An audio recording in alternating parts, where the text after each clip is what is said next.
it's a joy for me to introduce you guys to all the competitors in this beautiful arena. Look at this thing, tiny pillars. All of you guys hate the pillar gameplay, so maybe these tiny pillars is exactly where we need to be going. Massive gong, beautiful structures up in the sky, Elysium hold way out there. This is gorgeous, dude. This is a gorgeous arena. So this one is kind of gonna, I think, chuck you out. So try to stand next to the entrance where you spawn in, boys. We got us this A-Bomb on Team 1 with Athomim. Got us this Copyfiend in the back. Tasty, as well as Hateful versus Team 2 with Pooza. We got ourselves Tamsin with Avror,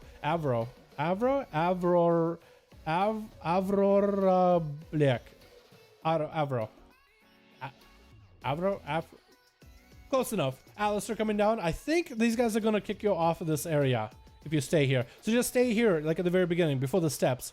Don't come down the steps. No, don't come down the steps. Don't come down the steps. Let's do that. It looks better if you're up on the steps. Yeah, there you go. Where A-Bomb is right now. Stay up here. If you're not dueling, stay in this, like, this little triangle thing. Before those steps, before the steps.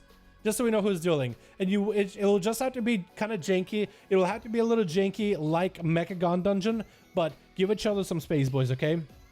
Give each other some space. Athomim first up versus Tamsin. Tamsin already popping off with the defensive. That's going to be his diffused magic, where Athomim is all holy damage. So actually might be pretty bad for Athomim. Got a big hammer hand over Tamsin's head with a hodge. Does Tamsin go for a karma? The hammer is going to do quite a bit of damn. Big damn coming out, but Athomim did pop everything there.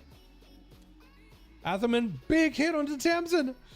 Oh, and Tamsin knows he could karma it, but he knows he's just a bop or a bubble from Athomim. It's gonna double doorway of shadows as Athomim tried to solve the problem of Paladin's mobility by going to doorway of shadows.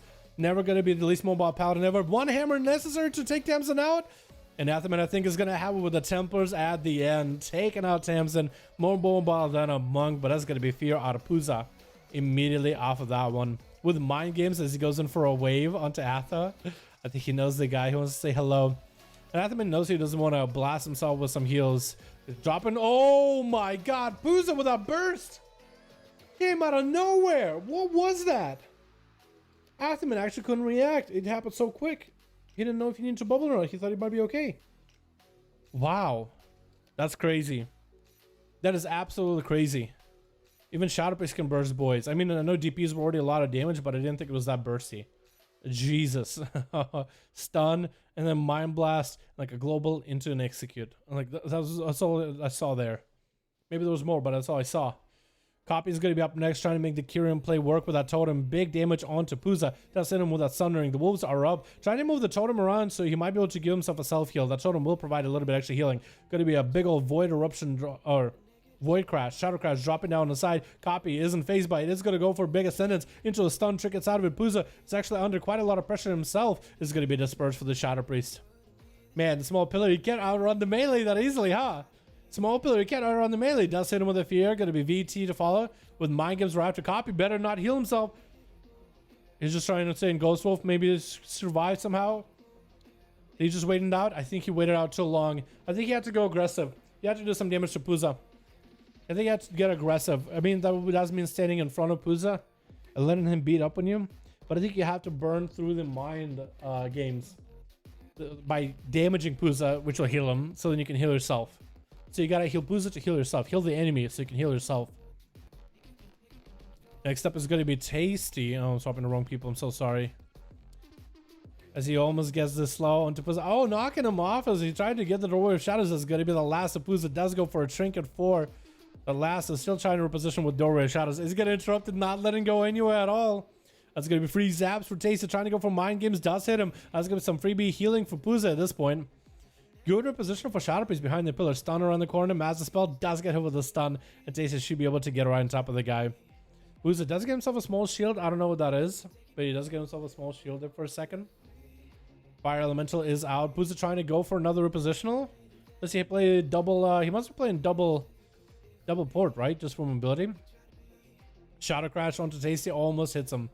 Blast doing quite a bit. Pooza needs himself a lot of health recovery. He does go for Dispersed. He does have Vampiric Embrace coming up very, very soon. He also has very big coolness coming up very, very soon. Power Infusion Haze buff is available really quick. really soon. That's gonna be a bunch of dots on a Tasty with a stun. Does get a Mind Bender on him, or Shadow Fiend rather. Shadow Fiend should do quite a lot of damage. Swapping the wrong person again. I'm so sorry. I don't mean to. Oh, I just realized Copy actually had a wall, but he had a physical wall. I guess he looked at most of the other team and thought, it's gonna be a lot of physical damage. So actually against Puza, he couldn't even normally properly wall against him. Puza kind of walk it at Tasty. I think Puza's just waiting for his CC change. There goes the Fear. Getting hit with a stun. Can't really go for damage himself just yet unless he has a stun set up. Mind Game's trying to come out. Silence on the Tasty. He does go for a trinket out of it. Getting big zaps on the Puza with another stun from the Earth Elemental. Big Earth Shock from around the corner. Puza does go for a Mind Games onto the Elemental, hoping the Ellie heals him a little bit. The Ellie does do a little bit of damage, but nowhere near as much. That's going to be his big power infusion. I think Tasty should be able to dispel it if necessary. Looks like power infusion is still maybe on. No, it looks like it's off. Because normally you would see like a little bit of like a golden shimmer around him and like an orb. But you don't see it anymore. Tasty getting hit with a Shadow Crusher on the corner. Does catch himself a heal. Puza maybe using Greater Fate a little bit too early. Does juke Tasty's kick though. That's going to be Dory. Shadows around the corner. Puza trying to go for mind control. Doesn't get it.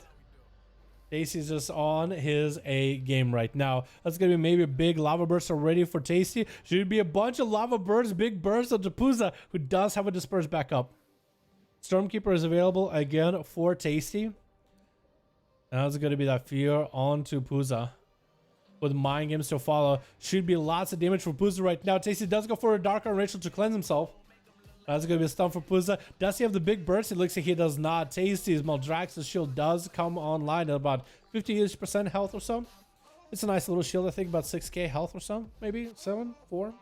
It's not a big flash cap just coming out for Tasty though, trying to buffer his health up a little bit. He's going to be against Puza for quite a while. This is going to be a long game. Greater fading away past the Shaman. As Puza's still continuing to line inside a little bit. I think he's just waiting for some CDs, man. Puza's just behind the CDs for now. Does get Water Eruption. Might be able to get CC chains and burst onto Tasty. Lightning Lasso does have the human Rachel to break out of it. That's going to be VT on the pet. Free Meteor for Tasty either way, though. It looks like that might have been not a grounding. Capacitor Totem around the corner. I don't even know how Tasty is landing those capacitors. It looks like almost landing to the wall. He's done a pretty good job with it. Mind Games trying to cab man. Tasty knows he shouldn't heal himself for a bit. Waiting on the Mind Games. He knows Puza has mobility if necessary. And now he should be able to catch up on a heal or two. Man, this duel between these two casters is going for a while. Neither of them wants to give up for now. Puza was thinking of maybe repositional. We can kind of see where the Doorway of Shadows is trying to make a play. Tasty did set up a totem back there. I think maybe ground totem for a second in case Puza was going to go for a big setup. Does trick it CC into an interrupt onto Puza. The disperse does come back online for Puza and thinks of using it early. Only 30% dampening, but better rotated CD. It is a short CD. Put it in cooldown early, so you'll get it back up earlier. That's going to be that a little bit of Empiric Embrace as Tasty is nowhere to be found. Puza wants to finally go in for some damage, wants to get himself some heals. Stun onto Tasty. He's standing maybe too close to Tasty. If he's casting a spell, he'll just get knocked back. Silence Tasty. Big burst of Puza just takes Tasty out of nowhere. Just out of the game. I don't even know how he did it. I actually don't even know how he did it. He just have like a Mind Blast together with Mind Games. Big burst together into a Shadow Ward death. I don't understand. And Hateful is going to be up next. Looking to see if he can catch the Shadow Priest. This man so far has been dominating. Mind Games hitting me for 16k. That's huge. Why does it hit so hard? That seems a little unfair. That seems just a little unfair, don't you think? Going to be Hateful trying to see if he can slow Puza down. It's going to be feared by the Shadow Priest. He does have Greater Fate for next go. So Hateful looking to just get a big setup onto Puza. Is going to drop down the spear. Puza can't really go anywhere. Does try to Greater Fate out of here. It looks like does break away from the spear for a second with a Greater Fate. Disperse available in just 17 seconds. Mind Games such a joke to kind of play hardly. Really? I don't know about that. Maybe. It's a pretty big hit, isn't it? Silence reflected back into Puza. Super unfortunate. Oh no. Puza might be out of the game. Into an interrupt on Shadow. It looks like Hateful does take him out. The warrior we needed, man. That reflect on the silence was a pretty big misplay, though. He tried. I know what he was trying to do, but that's a pretty big misplay. Hateful up next versus Avro is going to go for a parry. Avro is playing the vent there, so that Chain Harvest is huge. That's also going to be the totem, counter-strike totem. Zapping and Hateful back. He probably should take out the totem with an overpower or something. Stunned by Avro, gets his weapons back and should be able to maybe outlive Hateful. The healing of the Shaman should be much, much bigger than what Hateful has. Unless Hateful can somehow just rotate his defenses, maintain a at all times ignore pain as best as possible, he might be okay. Next stun could be pretty big. Avro doesn't have a trinket. No pre-wall for this one. Does Hateful have the damage ready? He's trying to make a play here. Reflect up for Avro, but he's going to wall it. He's using Maelstrom to heal. Hateful just doesn't have a lot left right now. Trying to go for Warbreak. If only had that Warbreak just a little bit earlier with that Stormbolt. But looks like Avro is going to be able to take him out. And last one is going to be A-Bomb. Last one left. Hanging out with the team of Alistar and Yandex, hanging out with his DK brethren. Unholy DK charging at the enhancement shaman, hitting him with a stun with the pet. Abomination coming down. Do you mean to hit him with a stun with the pet? Gonna be a big hand coming out with the Moldrax is a stun onto Avro. He is alive for just a hair longer. But the pets do surround him and overwhelm him. Next, I think it's gonna be Yandex by the looks of it. And Yandex swap into a two-hand Frost DK. Gonna be very, very interesting if two-hand is gonna be better than dual wield for him, because he did have a pretty good play last time, but just not enough. Just something was missing. Take him out damage wise. Does drop AMS a little bit early, and is gonna be playing the Kyrian two-hand Frost DK, which should give him pretty big buff with the damage. Actually just obliterating A-Bomb right now. Big damage coming out. This is gonna go for a big Dragon Strike with Sindragosa. That's going to be IBF for both DKs. And still has this for a little bit longer. A-Bomb just a slightly ahead on health. Both of them popping Lichborn, trying to heal themselves. Not each other, but trying to pop death calls onto themselves. But imagine trying to death call the other guy. You would actually heal him, I think. That's going to be A-Bomb. Try to see if he might be able to live this. Yandex does pop Death Pact. And this is going to be able to take him out. Just needed just a hair more cooldowns. And he just had to burn the big heal in order to survive. Yo, Pooza just came out with big mind games, dude. This guy ain't playing no games with mind games. It's actually nuts. But not only one, at least versus SP. Yo, SPs are tough, dude. I'm not gonna say nothing to nobody. SPs are tough. Don't at me. They are tough. I don't care what you say. They are tough.